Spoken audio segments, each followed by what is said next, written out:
versículos 2 y 3 da un ejemplo, ¿verdad? Y entonces podríamos argumentar que está hablando, o podríamos usar esos textos, versículos 2 y 3, como para explicar el matrimonio, que sí tienen un cierto sentido, pero el contexto no es matrimonial. Estos textos no. Bien, podría predicar uno sobre esos textos por el ejemplo que está dando, pero realmente ese es un conocimiento, diríamos, común, ¿verdad? Si estás casado, ya estás casado, o sea, estás ligado con una persona. Si te metes con alguien más, pues eres adúltero. Eso no necesitamos ley espiritual para saber eso, ¿verdad? Eso cada quien sabe. La mayoría, pues más bien no voy a decir todas, la mayoría de las culturas tienen un proceso donde el hombre y la mujer se unen y lo llaman matrimonio, ¿verdad? ¿Para qué unirse si de todos modos se quiebra esa unión, ¿verdad? Si es tanto. Entonces la idea no es necesariamente que aquí está hablando o dando instrucciones en cuanto al matrimonio, solamente lo está usando como un ejemplo para dar la verdad espiritual.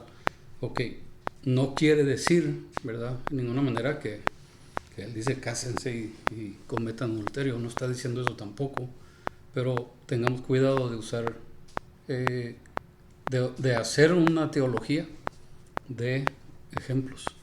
Es igual a hacer una teología de una parábola, por decir, o algo de ese tipo. La parábola viene para apoyar la verdad o la enseñanza, no es en sí la verdad o la enseñanza. En este caso es lo mismo. Entonces lo que está hablando aquí, sí, pues excluye posibles razones permitidas. Por ejemplo, Jesús menciona, ¿verdad?, que quien queda libre, si uno falla al otro, el otro queda libre, aunque no está muerto, ¿verdad? Entonces el ejemplo es ese. Están casados, la mujer está ligada a su esposo hasta que el esposo muere, o viceversa. Una vez que muere, ¿verdad?, queda libre. ¿Libre para qué? Para volverse a casar. No tiene que, no hay regla, no hay ley, pero queda libre. En otras palabras, puede volverse a casar. Ahora, de lo que habíamos hablado la semana pasada, estuvimos pensando de esto, que como nos da a entender que nosotros somos la esposa, ¿verdad? Y luego de repente como que cambia el panorama y nos hace ver como que nosotros somos los que morimos, ¿verdad? Entonces, espérate, ¿soy la esposa o soy el marido? ¿Cuál de los dos? Y le estuve dando vuelta a eso, porque estaba yo como que, ok, la lógica obviamente del apóstol Pablo es mucho más alta y inalcanzable, diría yo, en mi caso. Incluso para Pedro era algo temas muy complicados, ¿verdad? Y entonces pensaba yo, bueno, ¿cómo está eso? ¿Cómo está? Ok, si hablamos de marido y mujer, nos está poniendo como quienes estamos casados con Adán. Vamos a dar un ejemplo. No está diciendo eso, pero síganme por favor. Estamos casados con Adán. Jesús en forma de Adán muere, ¿sí? Humanamente, físicamente, muere. Ahora quedamos libres para casarnos ¿con quién? Con el que resucita, ¿sí? Y entonces nos unimos al resucitado. Quedamos libres por la ley, de la ley, para volvernos a casar. Creo que esa es la idea. Por lo menos así es como más o menos la he ido entendiendo un poquito mejor.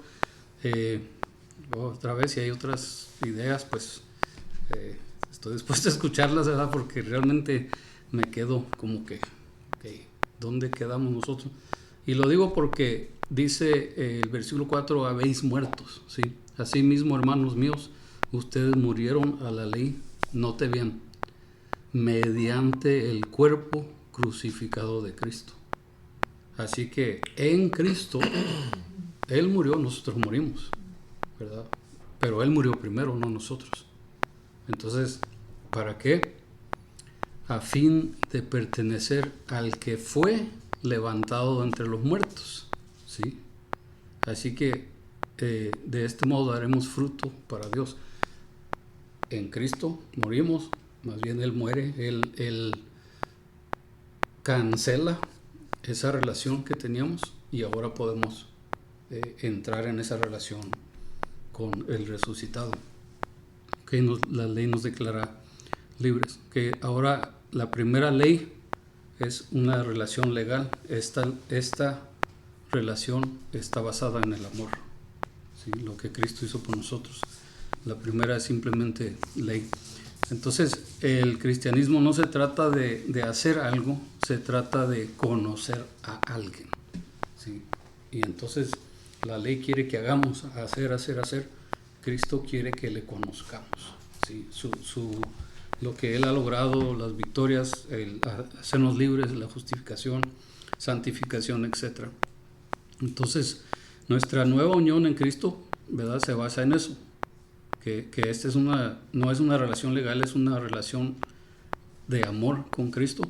Y luego también esta nueva unión con Cristo se basa en que el propósito, ahora nuestro propósito, es traer fruto, ¿sí?, para Dios. Antes, y lo vamos a ver enseguida, antes el único fruto que traíamos era para muerte, versículo 5. Y entonces versículo 6, ahora estamos libres para seguir el régimen del Espíritu, o sea, la instrucción para producir frutos, ¿verdad? Que la instrucción diaria del Espíritu para producir frutos, ¿verdad? Eso es lo que ahora tenemos. Si seguimos viendo esto, hay que dar un corto repaso y le paso tiempo, hermano Jaime. Los primeros capítulos habla en cuanto al hombre pagano, habla en cuanto al hombre moral y habla en cuanto al hombre religioso. Y ninguno de esos tres pudo llegar a la justificación. ¿Sí? La justificación es únicamente por la fe. No por obras, no por cumplir, no por religión, no por ser moral, porque no hay ninguno, ¿verdad? Y entonces, aunque habla a los judíos, tenemos que entender que está hablando en sí al religioso, ¿verdad? El que está siguiendo un camino de reglas para tratar de lograrlo. Y ahora vamos a ver la lucha, ¿verdad?, interna que ahora tenemos, porque ahora en Cristo somos nueva criatura, pero la lucha no termina. Más bien ahora empieza la lucha, ¿verdad? Pensamos, me va a ir muy bien, fácil, ya la hice todo. Vamos a estar viendo los versículos que siguen que no es tan fácil, ¿verdad? Ahora no es imposible, pero no es fácil. Sí, no, y así es. Al final todo el conjunto de elementos va en un ambiente a generar, a producir algo. Y así es en la naturaleza. Todo un conjunto de ambientes, un árbol que está sujeto al sol, al agua, a la lluvia, al viento, está regido por el tiempo. Hasta esos elementos están nuestra vida.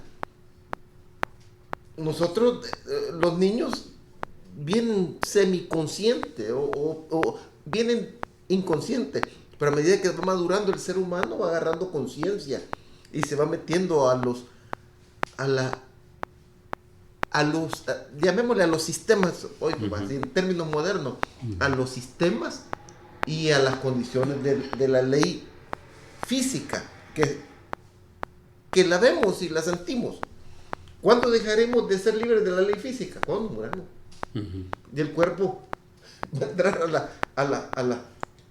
a la inconsciencia, por decirlo así. Y si uno mira detenidamente, casi son los mismos términos. Muerte, una cierta parte de inconsciencia y sujeción, porque Porque quieras o no, estamos sujetos a la vida, pues. Si no, no nos costara levantar los pies en la mañana y si no sintiéramos cansancio, no levitamos, no, estamos sujetos a esto.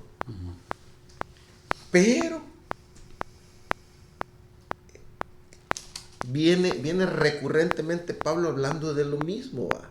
De que eran esclavos, pero hay un elemento que rompe todo eso, el ambiente, que nos hace entrar a la parte espiritual por medio del amor de Dios. ¿Y qué produce el amor de Dios? En nosotros produce fruto para Dios. Entonces, claro, es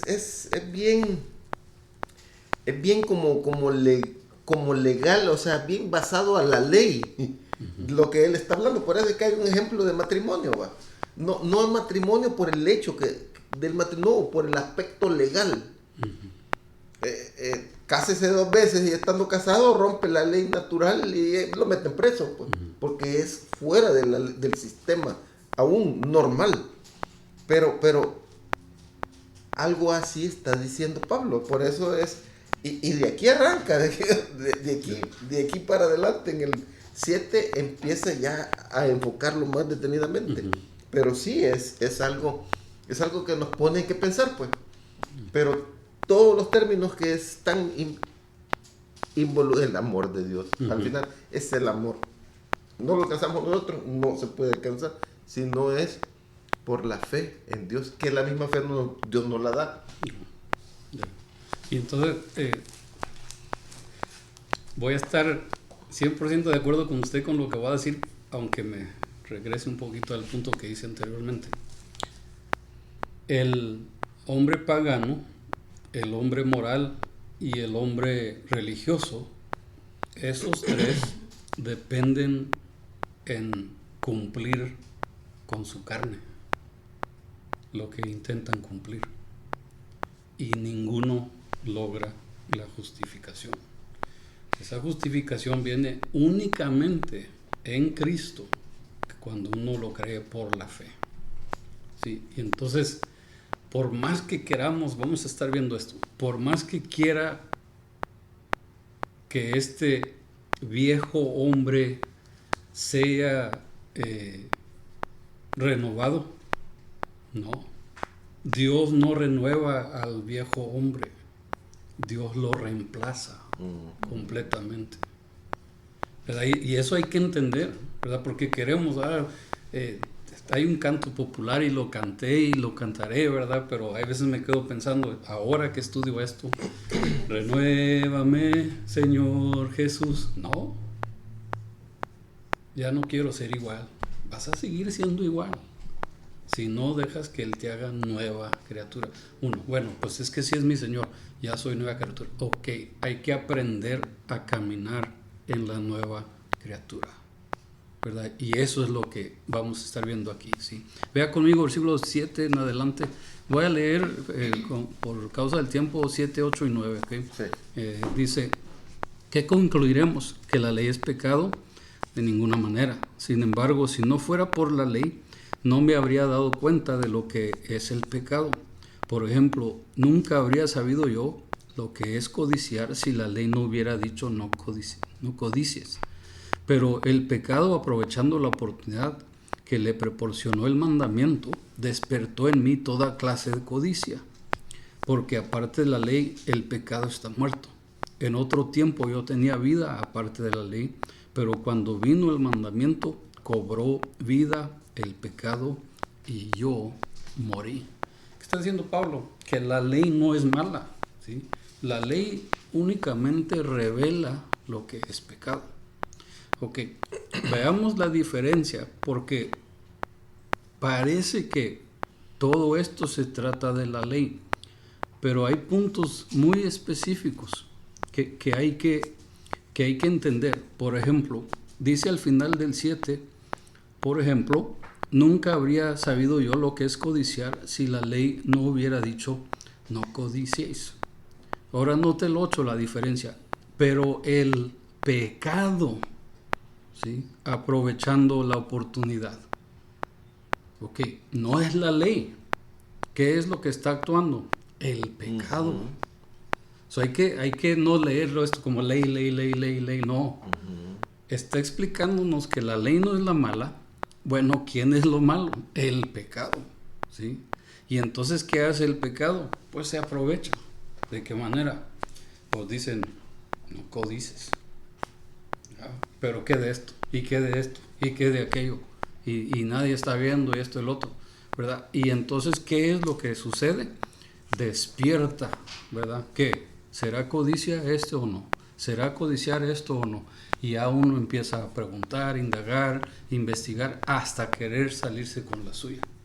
Sí, y entonces, por esa parte, lo que sucede, lo que dice el apóstol Pablo es que la ley nos hace saber lo que es pecado, ¿verdad?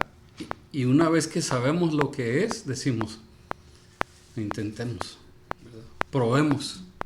Ciertamente morirás, dijo el Señor. ¿Qué le dijo la serpiente?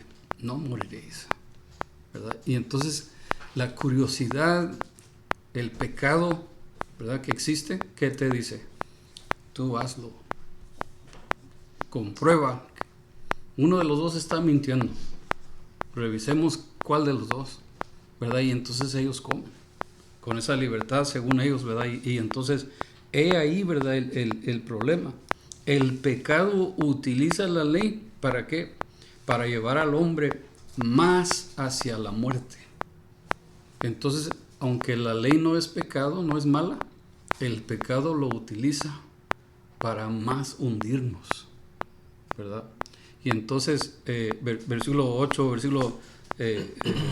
dice el 8 que la ley, más bien sin la ley el pecado estaba muerto, o sea, dormido. Llega la ley y entonces se despierta. El no hagas, ¿verdad? El no pruebes, no comas, no, etcétera. ¿Por qué no? ¿Quién eres tú? ¿Por qué tienes derecho a decirme a mí?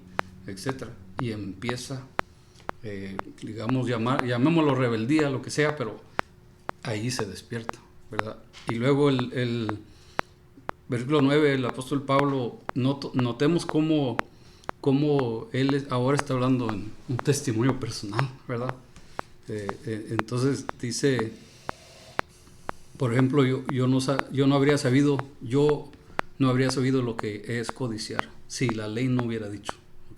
Entonces él empieza ahora a aplicarse esta revelación, diríamos así, y él empieza a demostrar o decirnos, yo me di cuenta de esto en mí. Sí, es algo interesante como Salomón que dice, de nada me privé, todo lo hice, todo probé para ver y al fin llego a la conclusión. El apóstol Pablo no está diciéndonos, probé de todo para ver qué se vale y qué no se vale. Lo que está diciendo es, ahora noto como la ley despierta en mí, ¿verdad? Algo que no debe de, ¿verdad? Entonces, versículo 9 dice, yo en otro tiempo tenía vida aparte de la ley, pero cuando vino el mandamiento, no es nada más el que llegó mandamiento, sino más bien, veamos que él está hablando de entendí el mandamiento. Llegué a conclusión.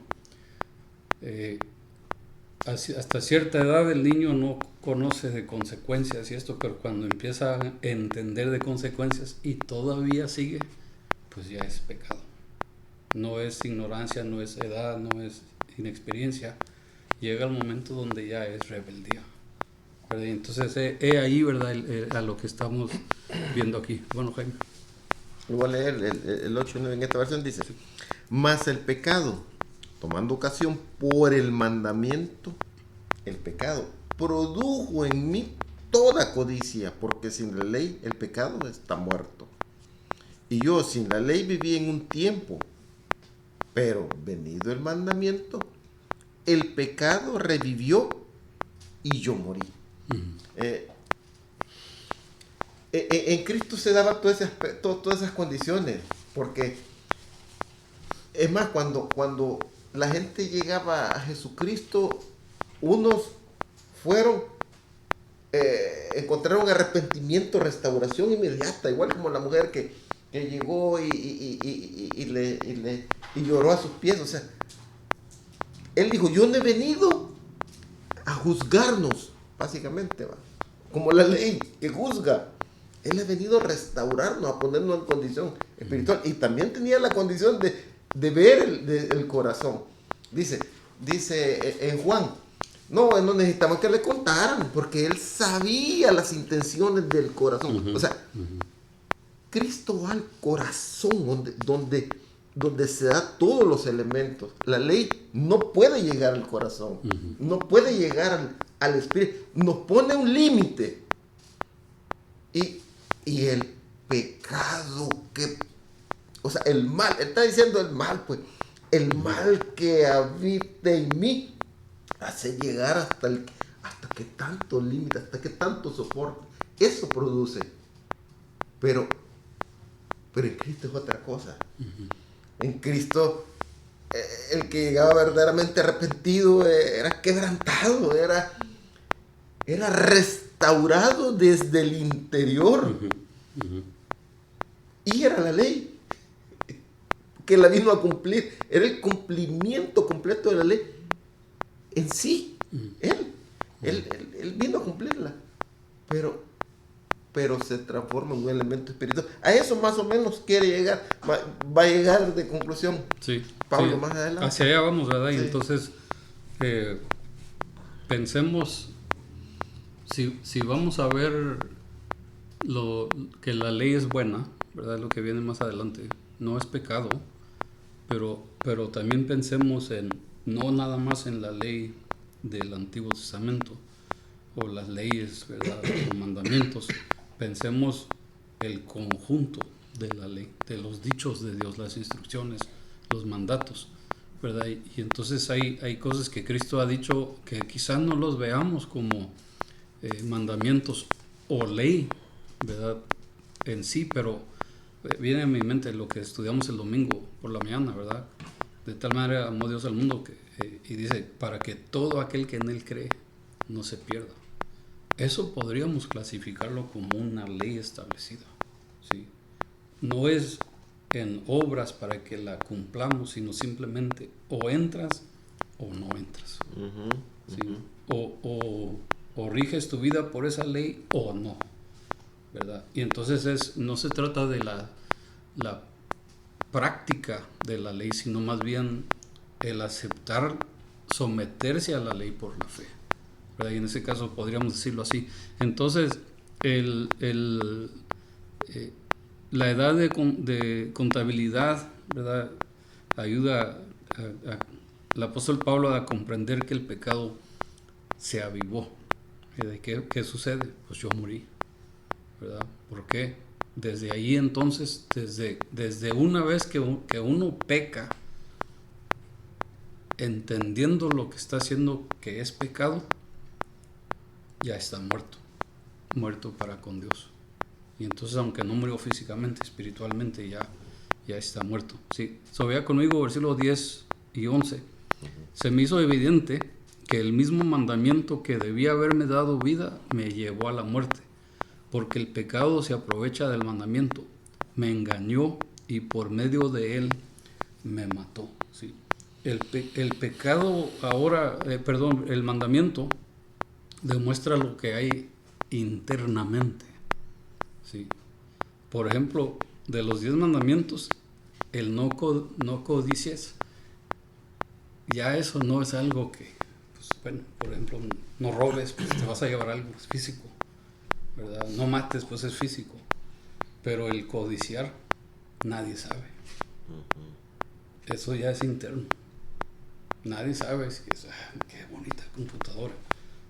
Nadie sabe los pensamientos. Dios sí, obviamente, lo que decía el hermano. Pero ese es por eso el apóstol Pablo lo usa de ejemplo, no lo usa. No pensemos que lo está usando como el menos de los 10 mandamientos. Está hablando de lo interno, ¿verdad? Que cuando llegamos al centro de, ¿verdad? Que dice, no solamente si matas, sino si le dices a alguien, si aún lo piensas, ¿verdad? Ya eres culpable. Y ya el Señor se va, como decía el hermano, ¿verdad? El corazón, a los centros. Porque lo que abunda el corazón, habla la boca. Y entonces, ¿qué es lo que quiere el Señor transformar? No quiere transformar, vuelvo y repito, quiere reemplazar completamente. Pero lo vimos la vez pasada, que Cristo no vino a hacer de hombres malos hombres buenos. Cristo vino a hacer de hombres muertos hombres vivos, ¿sí? O nuevos, ¿verdad? Entonces él viene a reemplazar esa idea. Seguido la pienso, la medito, porque digo, muchas veces queremos, ¿verdad?, que nos cambien. Lo que quiere es intercambiarte, ¿verdad?, completamente. ¿Por qué? Porque en el estado de Adán ya no le servimos a Dios. Hay que estar en el estado de Cristo, ¿verdad? Y eso hacia donde vamos. Ok, entonces el pecado, aquí habla de un término que el soldado, como si fuera un soldado, es una oportunidad táctica, ¿sí? Versículo 11 dice, el pecado aprovechó el mandamiento, aprovechó el terreno, ¿sí? El terreno es el mandamiento, lo aprovecha como una táctica de guerra para dirigirme hacia la muerte. Haga de cuenta que el pecado pone la trampa para que yo vaya directo a caer. ¿Y a dónde caigo? Pues a mi muerte. Pero pues qué bonito me la dibujó como si fuera vida, y es muerte, ¿sí? No moriréis, le dijo la serpiente a Adán y a Eva. Y entonces, ¿qué es lo primero que hacen? Pues no vamos a morir, nos comamos, ¿verdad? Y entonces les puso, ¿qué dice la Biblia? Vio que el fruto era atractivo y delicioso, etc. Ya se puso a contemplar, y el pecado nos hace pensar que todo será excelente, ¿sí? Cuando al contrario lleva hacia la muerte. Los pensamientos del hombre que al principio le parecen derechos, pero al fin de ellos son muerte, dice el proverbio. Y entonces, ¿qué es lo que está hablando aquí Pablo? Igual lo que le pasó a él. Acuérdense, no está hablando de cualquier otro. Ahora, el hecho que Pablo diga esto, yo personalmente me quedo pensando, si Pablo, siendo Pablo, con toda esta revelación, cuando él escribe esto, todavía está admitiendo su lucha, ¿qué esperanza tengo yo? ¿Verdad? Y entonces no se trata de que aún los mejores caen, no se trata de eso, nos va a llevar hacia dónde está la solución, ¿sí? Y eso hay que tenerlo en mente. ¿Algo más? Sí, no, está bonita esa idea, y está, o sea, hay mucho en el fondo de esta enseñanza, ¿va? Y Pablo a nivel personal, eso de que también me llamó mucho la atención, eso de como la verdad, como en matemáticas se llaman las axiomas, o sea, son los principios establecidos. El que cree vivirá o no vivirá, eso es algo ya establecido. Y así también con esto, da ese mismo enfoque. Y me llama la atención donde dice, y lo vuelve a decir en esta versión, dice, tomando ocasión el mandamiento. O sea, y anterior en el 9 dice, tomando ocasión por el mandamiento produjo. O sea, el pecado se ocupa la ley o el mandamiento, o lo que se establece como bueno, o los límites. ¿Para qué? Para producir, para despertar o para engañar. La mayor lucha de uno es en su mente. El cuerpo es más controlable, ¿va? Tenemos hambre, comemos, tenemos sed, tomamos agua o cualquier, pero nuestra mente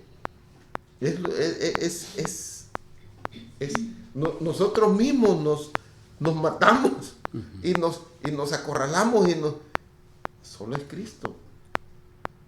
Él vino a liberarnos y Él vino a quitarnos. Y es lo que está haciendo Pablo con estos hermanos, a lo que le está diciendo esa carta. Les está diciendo, les está enfocando. ¿Para qué? Para que no choquen entre sí. Porque, volviendo al contexto contemporáneo, ha de haber habido choque, ¿va? Yo quiero la ley, yo no la quiero, yo sí. Entonces, está como descubriendo los elementos que están ahí. Y al final es Cristo, es el amor, es la redención, es el perdón, es despertarnos, es el espíritu, todos los elementos. Pero ahorita está en el punto de enfocarlo. Entonces veamos 12 y 13, ¿verdad? Y voy avanzando para a ver si logramos llegar al final. Concluimos pues que la ley es santa y que el mandamiento es santo, justo y bueno. Pero entonces lo que es bueno se convirtió en muerte para mí de ninguna manera. Más bien fue el pecado, noté la diferencia, no es la ley, es el pecado. Fue el pecado lo que, valiéndose de lo bueno, me produjo la muerte. Ocurrió así para que el pecado se manifestara claramente, o sea, para que mediante el mandamiento se demostrara lo extremadamente malo que es el pecado. Okay. Vamos a regresar un poquito el DVD. Acuérdense que cuando la ley no llegó hasta 430 años después de la promesa, ¿sí? Y entonces el depender de la ley excluye la promesa, porque la ley está basada sobre la promesa, no al revés. No está basada la promesa sobre la ley. Hay que entender eso, ¿verdad? Para ver de lo que viene hablando aquí. Entonces, el pecado, ¿verdad?, no llegó primero. Llegó primero la relación con Dios y luego entró el pecado para destruir esa relación con Dios. Okay. Si seguimos esa lógica, entonces nos ayuda a entender un poquito más que la ley no es mala. La ley en sí es santa. ¿Cómo es santa? Es apartada para Dios. La ley te va a indicar cuánto necesitas a Dios. Voy a regresarme. ¿Cuánto necesitas entender la promesa de Dios en vez de la ley? Entonces la ley no es mala. La ley solamente nos está diciendo: vas por mal camino. Pues ¿por cuál camino debo ir? Por el camino de la promesa. ¿Sí? Vas por mal camino, ¿verdad? Y entonces la ley nos lleva, nos apunta, nos dirige hacia lo que agrada a Dios. Cumplir la ley simplemente nos va a ayudar a ver que necesitamos la promesa. No nos va a hacer quienes estamos en la promesa, va a seguir apuntando hacia la promesa. Y entonces la ley sí es santa, es apartada por Dios. Entonces la ley no es, número uno, ni el problema, pero tampoco la ley es la solución. Lo que está concluyendo Pablo aquí es: si tú estás dependiendo de la ley, olvídate. Porque la ley ni es problema ni es solución.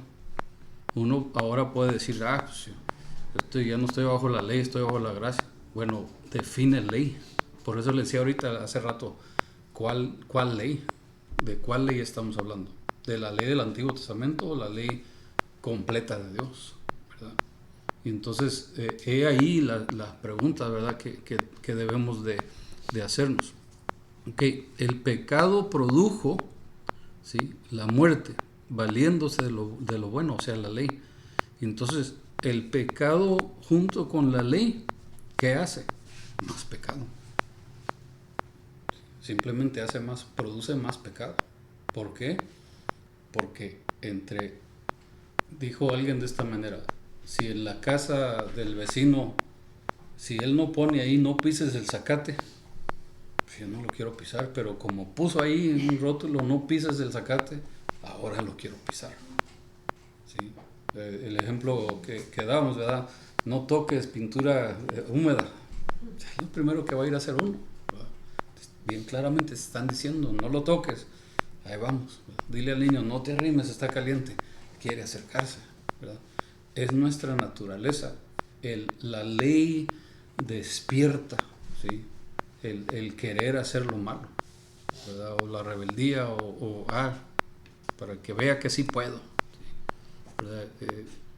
No rebases en este tramo. Yo rebaso al que yo quiera, ¿verdad? Entonces, ese tipo de asunto, ¿verdad? No es la ley la que produce eso.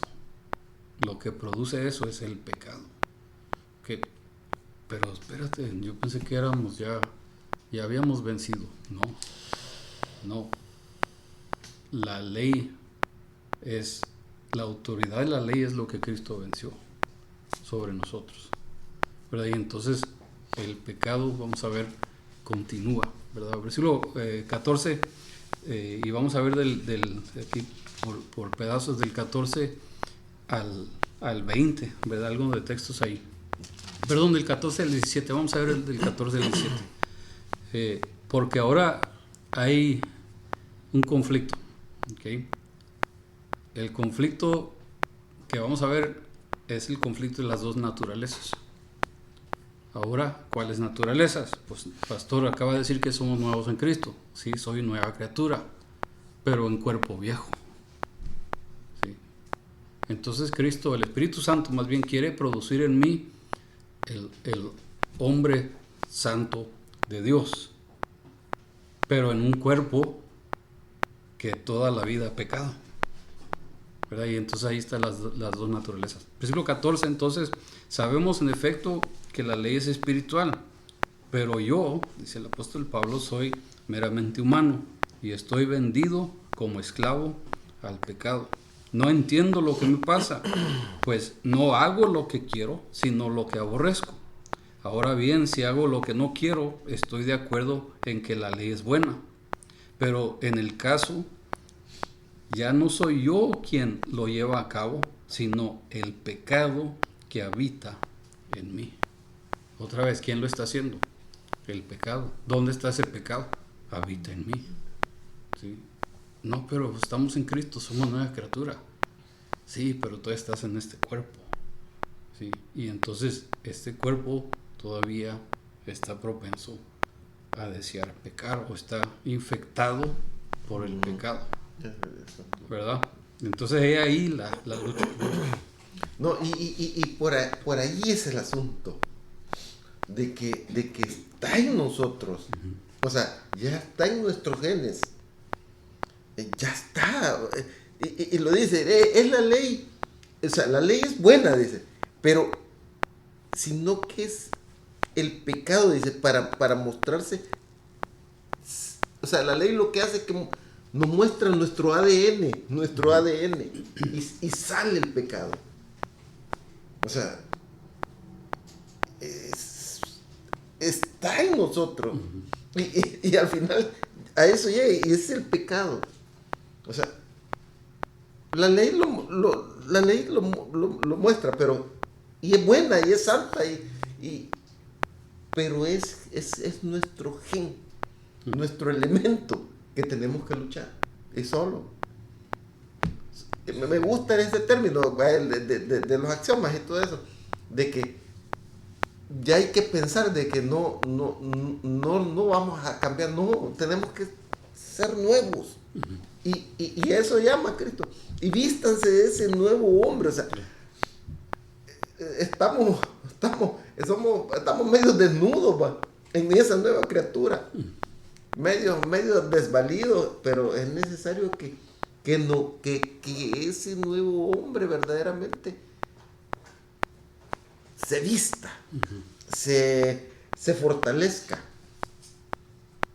Y solo cambiando la naturaleza, porque lo otro ya está contaminado. Y por eso es, ya en la práctica, por eso es que debemos de evitar ciertos elementos. El cristiano debe de evitar, no por obligación, ni por no, es por condición saludable, sabiendo que nos puede despertar ciertos elementos, o sea, no alimentar pues el elemento de que el pecado esté en nosotros. No, Señor, quítanos, transfórmanos, que Cristo siga formando ese nuevo hombre. Bien, bueno, entonces está difícil. Sí, es algo, y se supone, ¿verdad?, que estamos intentando explicar algo que es como un trabalenguas de estos textos. So, veámoslo de esta manera en parte, ¿verdad? Si les gusta, tómenlo, y si no, pues no me ofendo, ¿verdad? Aquí está dando 4 ayes, ay de mí. ¿Sí? El primero podríamos verlo como esta manera: la inhabilidad de evitar hacer lo que no me agrada. Lo que quiero hacer, lo que no quiero hacer, eso hago. Entonces, palabras, dice, compruebo que la ley es buena. ¿Por cómo estás comprobando que la ley es buena? Porque no quiero hacerlo. ¿Sí? No quiero hacerlo, sin embargo lo hago. Entonces la ley me está diciendo, no lo hagas.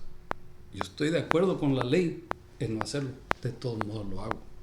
La inhabilidad número 1, primero, hay de mí, no soy capaz de evitar hacer lo que no me agrada. Número 2, versículos, voy a decirlos y ahorita los leemos. Número 2, la inhabilidad de cumplir lo que sí aprueba. ¿Verdad? Y ahí habla de esto, lo que quiero hacer no lo hago. ¿Verdad? Primero, lo que no quiero hacer, eso hago. Segundo, lo que quiero hacer, no lo hago. ¿Verdad? Y entonces, ¿qué estás haciendo, Pablo? Vuelvo y repito, si Pablo está luchando con eso, ¿sí? Y para este entonces no es el Pablo recién convertido en el camino a Damasco. Estamos hablando de un tiempo ya avanzado del apóstol Pablo. Sin embargo, lo que quiere no es simplemente darnos excusa para, si Pablo batalló, pues yo para qué le intento. No, lo que quiere aclarar es, va a llegar a la raíz, pero también va a llegar a la solución. Y entonces el tercer aye es del 21 al 23, que es una lucha mental, lo que mencionaba el hermano. ¿Sí? Es una lucha. Entonces la mente está convencida, pero el cuerpo está rebelde. ¿Sí? Voy a ir a hacer algo bueno para mi vecino, y el cuerpo dice, estoy cansado. ¿Sí? No, pero conviene ir a la otra, o después, o más tarde. El cuerpo opina y de una manera u otra intenta estorbar lo bueno que queremos hacer. ¿Verdad? Y la cuarta de estas es que el mismo cuerpo es tropiezo. ¿Sí? Por eso el apóstol Pablo, ay de mí, ¿quién me librará de este cuerpo, ¿verdad?, pecaminoso? ¿Verdad? Y entonces en sí habla de estas cosas. Voy a leer del 18 al 24, ¿ok? Es que son varios textos. Les digo que a fuerza quiero terminar hoy. 18 al 24. Dice esta versión: yo sé que en mí, es decir, en mi naturaleza pecaminosa, nada bueno habita. Aunque deseo hacer lo bueno, no soy capaz de hacerlo. De hecho, no hago el bien que no quiero, ¿sí?, sino el mal que no quiero. Y si hago lo que no quiero, ya no soy yo quien lo hace, sino el pecado que habita en mí. Versículo 17, versículo 20, casi idénticos. No soy yo, es el pecado.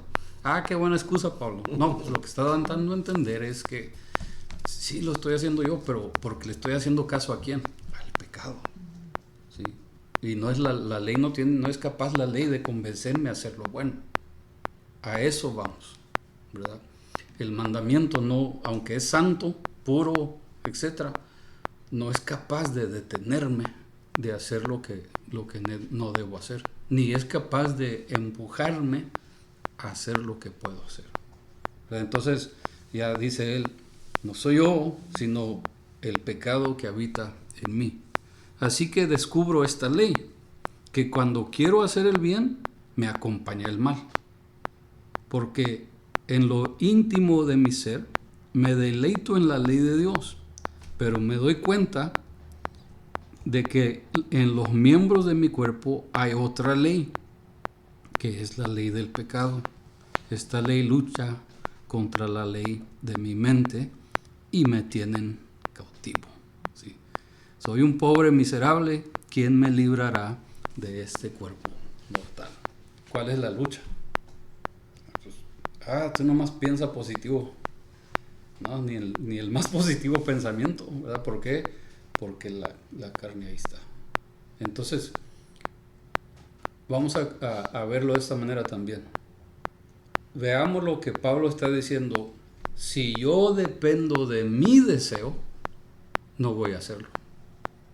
Cada que yo dependa de mi querer, tampoco lo voy a lograr, ¿verdad? No es la voluntad, la fuerza de voluntad del ser humano. No puede. ¿Por qué? Porque toda su vida lo ha dominado el pecado. Entonces, ¿quién nos librará de esto? ¿Verdad? Y ahí lo dice al final. Gracias a Dios por medio de Jesucristo, nuestro Señor. ¿Sí? En conclusión, con la mente yo mismo me someto a la ley de Dios, pero mi naturaleza pecaminosa está sujeta a la ley del pecado. Esa lucha ahí está. Entonces, ¿quién nos puede librar? ¿De qué? De este cuerpo. ¿Sí? Honestamente, lo único que nos puede librar de este cuerpo es la muerte. ¿Sí? Esa es la conclusión. Y entonces, mientras Cristo venga, hermanos, mientras Cristo venga, esa lucha va a continuar, va a estar ahí, va a estar presente, ¿verdad? Anoté esta nota, ¿sí? Escribí esta nota. El cristiano siempre estará en esta lucha y siempre perderá, porque desea lograrlo por su propia fuerza, su lógica, su deseo, o confiando en su nuevo hombre inmaduro. El único que puede librarnos y darnos la completa victoria es Jesús. ¿Sí? Y entonces, capítulo 8, vamos a ver el inicio de eso, ¿verdad? Y no les juzgo a ustedes, hablo de mí cuando hablo de el nuevo hombre inmaduro. ¿Por qué? Porque hay que aprender. Ya soy nueva criatura en Cristo. Entonces, ¿qué tanto tiempo estás dedicándole a aprender a caminar en su nuevo? Ahí vamos, queremos arrastrar al viejo hombre, a convertir al viejo hombre. Dios no quiere nada con el viejo hombre, ¿verdad? Y sin embargo ahí lo traemos. Queremos convertir al viejo hombre. Dios quiere eliminarlo completamente. Así que esa es la idea aquí, ¿verdad? Y entonces el argumento en parte, como lo veo yo, es que Pablo está diciendo, esta lucha va a ser continua, necesito convencerme que al que más alimente va a ser el que va a seguir ganando, ¿verdad? Y ahí el dilema, pues, que no nos da completa solución, pero nos va llevando hacia la solución, ¿no? Algo está bonito, algo bien interesante. ¿Cómo se define Cristo por sí mismo? Dice, yo soy el camino, la verdad y la vida. Sí. Fíjense que él no dijo, yo soy el destino para nosotros. O sea, un destino cuando uno llega, vamos a la cima de un cerro, porque nosotros no podemos subir mucho, o las escaleras, o llegar arriba, y llegamos. Cristo no es el destino, es el camino. Fíjense que, ¿por qué se aplica esto? Porque es una lucha constante en estos elementos, en nuestra condición natural, mental, espiritual, en nuestras deficiencias, pero va con nosotros. Voy a salir un poquito del tema para regresar. el psicoanálisis de Sigmundo Freud, ¿cuál es el psicoanálisis que dice? Ah, no, pues sí, porque todos tienen turbaciones, se damos cuenta que todas las personas están turbadas. A esa conclusión llegó, y el psicoanálisis dice, no, tienen que ir a la niñez, o sea, echarle la culpa de niño, entonces ahí tuvo traumas y ahí por ahí comienza. Y después viene el conductismo, cuestiones psicológicas. Quitemos eso. Aquí nos muestra, es el pecado, la naturaleza. Pero tenemos un elemento que se llama un camino que con Cristo, por eso es que se define, no es que ya llegamos a la meta, no, es porque bajo la condición como estás, hace 10, 20, 40, 60, y cuando llegas a 90 años, bajo esa condición, vamos a estar en un camino conduciéndonos con el elemento pecaminoso. No, alguien puede llegar a los 95 años y tener pecado inserto. Pues sí. Y es más, hay personas de alta edad que no quieren nada que ver con Cristo. O sea, no, yo no quiero saber eso. Y tal vez un joven desquebrantado, o sea, porque no es de edad, es de genética, que está el pecado inmerso. Por eso es que debe haber sido Pedro cuando vio estas cartas o habló con Pablo, debe haber dicho, está difícil.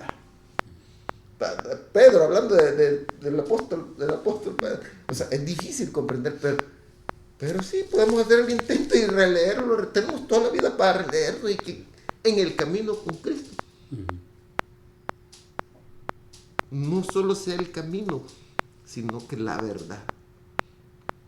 Necesitamos el camino para llegar, y toda la vida es nuestro camino, pero llegando a la verdad que es Cristo mismo. Y más o menos en la conclusión dice, pues somos miserables, y Él es miserable, y nosotros también, porque este mundo está fundamentado en apariencia, pero en la esencia es maldad. Gracias a Dios por Jesucristo nuestro Señor. O sea, es la solución. Ya iba a pasar tiempo, hermano, pero voy a hablar algo más, un punto más. Porque me quedé pensando, hermano, cuando el Señor menciona ciegos, guía de ciegos. Y entonces yo me quedo pensando, ok, podríamos acusar a Pablo de ser ciego y queriéndose guiar a ciegos. La diferencia, si vamos a, permítanme, si voy a acusar a Pablo de ciego, por lo menos me está llevando hacia Cristo y no hacia cualquier otra cosa. O sea que dice la Biblia que había 2 ciegos al lado del camino, están grite y grite, cállate, no lo molestes, ¿verdad? Pero sí consiguieron la atención de Jesús. Entonces, en el caso, ¿verdad? Lo que estaba meditando yo es eso, es que muchos podrían acusar al apóstol Pablo. Yo no lo acuso, lo que yo estoy diciendo es, ¿verdad? Pablo, pues, danos la solución porque nos encontramos igual o peor, ¿verdad? Y entonces esta lucha, por lo menos, sí, como dice, hay que seguirlo leyendo, para llegar a captar nuestra identidad en Cristo. Amén. Sí, creo que eso es también clave. Si me identifico en Cristo, es más fácil saber cuándo es Cristo y cuándo es Rafael. Sí, para saber la diferencia entre los dos. ¿Ok, hermana Aimee? Está difícil de comentar, iba a decir paso, pero algo sencillo. Pero tienes tiempo, hoy va a agarrar el tiempo. Ahora tiene que agarrar el tiempo de los otros que no están, ¿no? No, ya agarró parte de mi tiempo. No, algo sencillo, que la gente dice que uno es lo que come, ¿verdad? Refiriéndose a si come comida saludable o comida chatarra y todo eso, ¿verdad? Entonces, se me vino eso cuando y así es, pues, si comemos de Cristo, si comemos el pan de vida, entonces a ese hombre es el que vamos a ir alimentando, ¿verdad? Hermana Rosa. No, pues está bien claro, ¿no? Es una lucha que tenemos con nuestro interior, ¿verdad? nuestro ser, lo tenemos aquí, nuestra naturaleza pecaminosa. Pero me gustó ahorita que dijo el hermano, ¿verdad? Eso de que Jesús dijo, yo soy el camino, la verdad y la vida, porque Él es el camino, y si aprendemos a caminar junto con Él, no es que vamos a eliminar el pecado totalmente, porque eso está en nosotros, pero vamos a aprender a caminar y a ser más como Jesús. La lucha iba a estar hasta que Jesús venga. Pues a mí me llamó la atención el 15 y el 23. Y para eso me fui a Gálatas 5:17. Y dice, porque el deseo de la carne es contra el espíritu, y del espíritu es contra la carne, y estos se oponen entre sí para que no hagáis lo que quisieres. O sea, es que si te vas a seguirle, sacas muchas cosas. Sí, es la cosa, ¿verdad? Que podemos entender, ¿verdad? Que sí hay una guerra ahí. Y entre más lo entendamos, ¿verdad? Una nota, ¿verdad? Que me puse yo aquí en lo personal es la ley de la autonomía y la ley del libre albedrío. Y siempre nos excusamos por la del libre albedrío, pero ya no debe existir. Ya debo de entender que soy siervo del Señor, punto, y se acabó. ¿Verdad?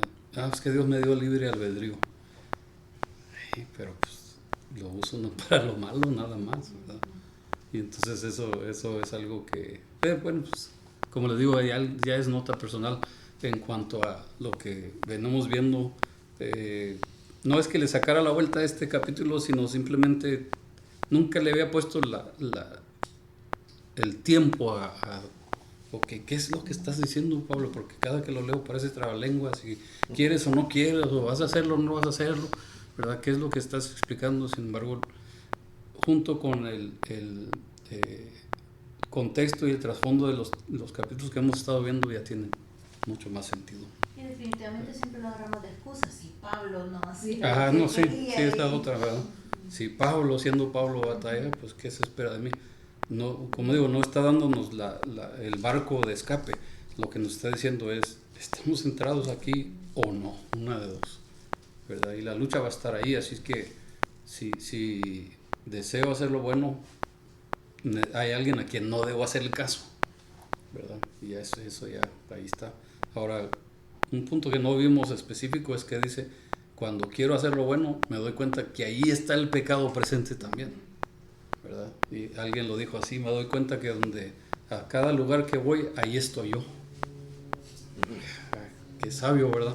Pero es la idea aquí, ¿verdad? Cuando quiero hacer lo bueno, necesito estar al tanto que el pecado ahí va conmigo, y ahí el pecado va a estar queriéndome, ¿verdad? Desanimar o X, ¿verdad? Sí, detenerme o estorbar o eso, así que hay que tener eso en mente, ¿verdad? Porque la lucha va a estar. Y ahora, último, no es la ley, es el pecado, ¿verdad? La ley es mala, aprendimos que yo vivo por gracia. No, la ley no es mala, lo malo es el pecado, y eso sigue empeorando y sigue apuntando hacia la muerte. Sí. Bien, hermano Jaime, despídanos. Gracias. Sí, Señor, gracias por tu misericordia. Gracias porque tu palabra nos muestra tu completo amor, Señor. Gracias porque nos atiendes, Señor, porque tienes misericordia de nosotros. Queremos encomendar a esta iglesia, a los que están enfermos, Señor, a los que tienen dolencia, a los que tienen padecimientos en sus mentes, Señor, restaura. Le encomendamos a este pueblo, Señor. Y para los que están con padecimientos físicos, para los que no sabemos, para los que están en tal vez dolor a esta hora, Señor, o padeciendo una dolencia por pequeña o grande, Señor, te los encomendamos, Señor, en tu nombre, en el nombre de Cristo, Señor. Gracias, Señor. Donde están 2 o 3 reunidos en tu nombre, ahí estás tú, Señor. Gracias, Señor. Conforme a tu palabra, porque te ponemos, Señor, esta congregación, este pueblo, esta comunidad, este estado, Señor, en tu nombre, Señor. Gracias por este tiempo, que podamos el domingo venir y recibir con agradecimientos tus verdades, Señor. Gracias en el nombre de Cristo Jesús. Amén y amén. Amén.